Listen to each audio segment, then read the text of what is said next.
Okay, I'm going to go over exercise 6.1 for your homework.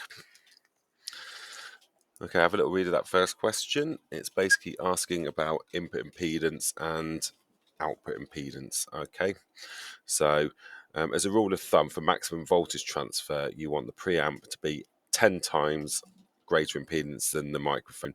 Let's have a look at this scenario here. So if my microphone is 1.8 volts, and the microphone impedance is 100k, how much of that will get transferred through to the preamp if it has that? It's just basically ratios potential divider. So the voltage of the preamp is basically V in, which is 1.8, multiplied by obviously R, the resistance, which is 800, over the total resistance, which is 900.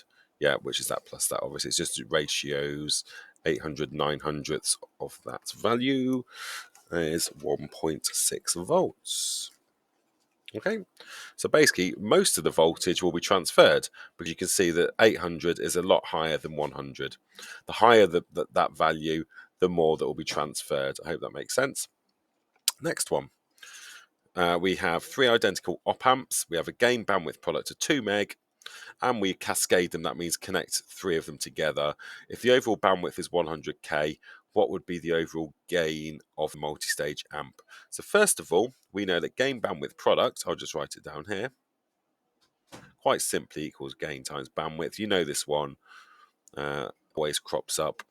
So therefore, we can work out the gain. Gain is, where are we? Gain bandwidth product, so 2 megahertz divided by 100 kilohertz. Don't forget megas to the 6, kilos to the 3. That gives me 20. Okay, now there's 3 of them. So it's going to be, so therefore, total gain or overall gain equals 20 times 20 times 20, which equals 8,000, sorry. Yeah, 8,000. Okay, gain doesn't have a unit. There you go, that's that one sorted. And then number 3, very easy. We've got 2-stage preamp. We've got an overall gain of 900. So 2-stage means 2 amps. Overall gain of 900. First of all, straight away, I'm just going to take the square root of 900 to give me my gain for each of them. So there's my gain for each of them. They should be non-inverting. They should offer a high input impedance, and they should include a 10 microfarad decoupling capacitor. That's basically a capacitor between the 2 amplifiers. So let's design, very easy. Don't forget non-inverting. Non-inverting, this is V in. And then this obviously is the resistor goes down to 0. Different ways of drawing it.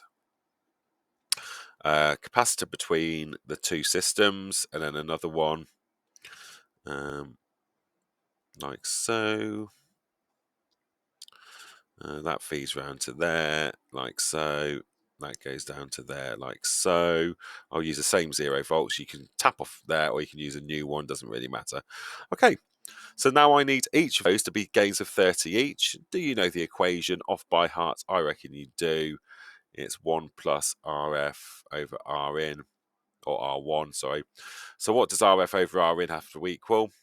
Correct, 29. What would be the 2 most logical values to use? Correct, 29 kiloohms, 1 kiloohm, 29 kiloohms, 1 kiloohm.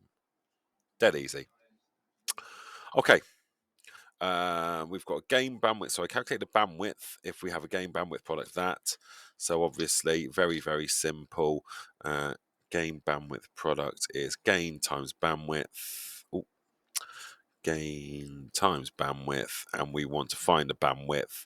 So bandwidth equals gain bandwidth product divided by gain, which in this case equals 900 times 10 to the 3, because that's kilo, divided by the gain. What gain are you using? You're not using the 900, you're using the 30.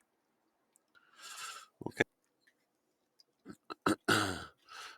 Where are we? 900 over 30 is 30k.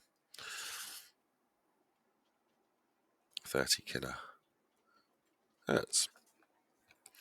Okay, that's that section done. I'm going to go over the next section now, so just obviously click onto the next video. Don't forget to obviously give a rating of the video out of 10 for your understanding. It also shows me that you've actually watched the video. Okay.